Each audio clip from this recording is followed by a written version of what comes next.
On va maintenant regarder le potentiel électrique qui va être créé par une charge ponctuelle qui serait placée dans l'espace.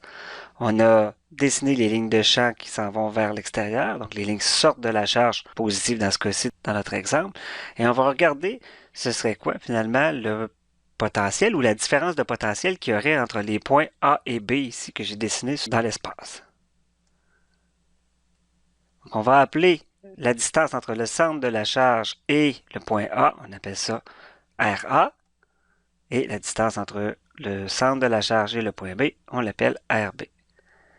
Par définition, la différence de potentiel, on l'avait déjà définie dans la capsule précédente, c'est égal à moins l'intégrale de E dx, si on veut, sur tout le parcours, donc entre le début et la fin. Mais là, nous, ici, au lieu d'avoir E dx, comme on va être le long d'un rayon, on va l'appeler tout simplement dr.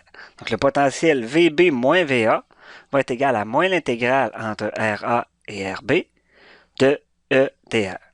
Donc, qu'est-ce qu'il faut faire pour être capable de solutionner cette intégrale-là? Il suffit de remplacer le champ que l'on connaît, donc l'expression du champ E par sa vraie expression. Donc, on sait que pour une charge ponctuelle, le champ diminue en R carré. On avait déjà vu ça aussi précédemment. Donc, le champ E est égal à KQ sur R carré. Donc, on va venir tout simplement le remplacer dans notre intégrale.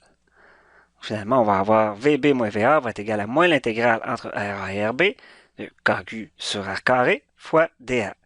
On peut sortir le KQ de l'expression, ça va faire moins KQ, l'intégrale entre RA et RB de 1 sur R carré, je l'ai tout simplement écrit R exposant moins 2 fois dA.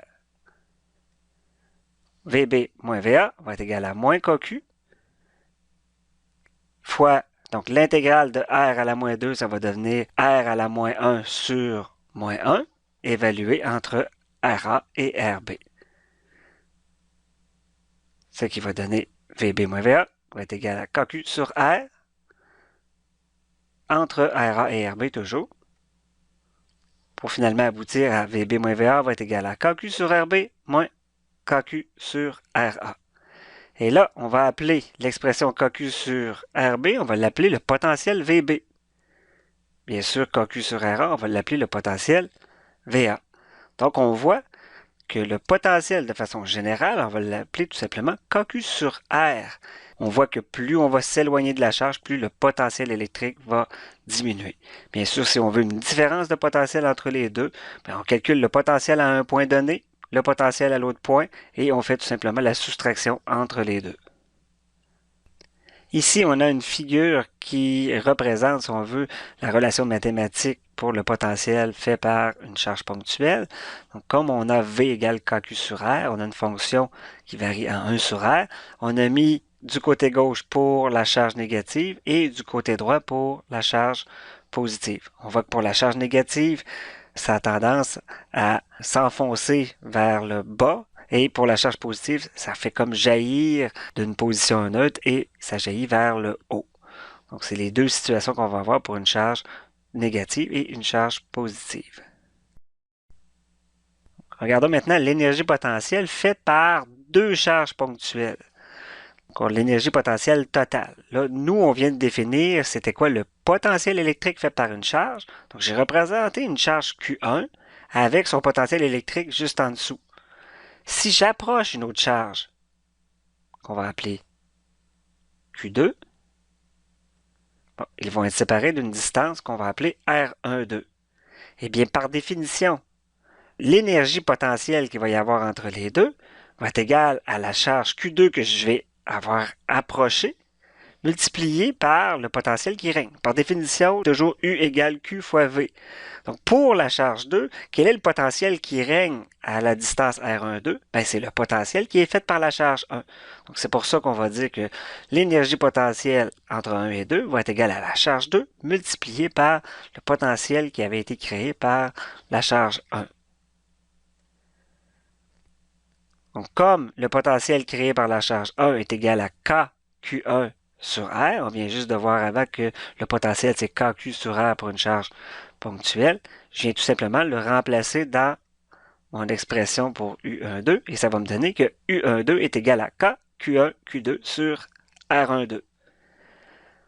Ceci correspond au travail qu'il a fallu faire pour amener ces deux charges-là dans la configuration actuelle. Donc, la première charge qu'on a apportée, Q1, elle s'est apportée très facilement. Il n'y avait pas de potentiel qu'on l'a apporté. Donc, ça a été très facile. Ça n'a pas demandé d'énergie pour l'amener à sa position de départ. Par contre, la deuxième, quand il a fallu que je l'approche, eh bien, il y avait déjà Q1 qui était là. Q1 avait déjà fait un potentiel. Et donc, il a fallu faire un travail pour être capable d'apporter Q2 dans cette position-là. Le travail qu'il a fallu faire, c'est égal à l'énergie potentielle qu'il va y avoir entre les deux charges. Donc, l'énergie potentielle pour un système de plusieurs charges, on va pouvoir généraliser ce qu'on vient de voir juste avant. Imaginons qu'on a une charge Q1 qu'on a amenée par exemple, de l'infini jusque-là. Ça n'a pas pris d'énergie pour l'amener là. Donc, il n'y a pas encore d'énergie associée à ça. Par contre, elle fait un potentiel autour. Pour les autres charges qui vont s'approcher, ça va avoir une influence. Il va falloir faire un travail pour les approcher. Donc, j'approche la deuxième, comme tantôt. J'ai une distance R12 entre les deux. Ça va me générer une énergie potentielle U12 entre les deux charges. Si j'amène une troisième charge, appelons la Q3, ben, Q3 va être à une distance R13 de la première. Il va avoir une énergie potentielle entre la charge 1 et la charge 3 qui va être égale à U13. Mais il va avoir aussi une énergie potentielle entre Q2 et Q3 et qui sont séparés d'une distance R23. L'énergie potentielle entre les deux, ça va être U23. Finalement, l'énergie potentielle totale, ça va être égal à l'énergie U12 plus U13 plus U23 plus etc. Si j'en avais plusieurs autres charges en présence, il faudrait toutes faire les combinaisons possibles entre les charges.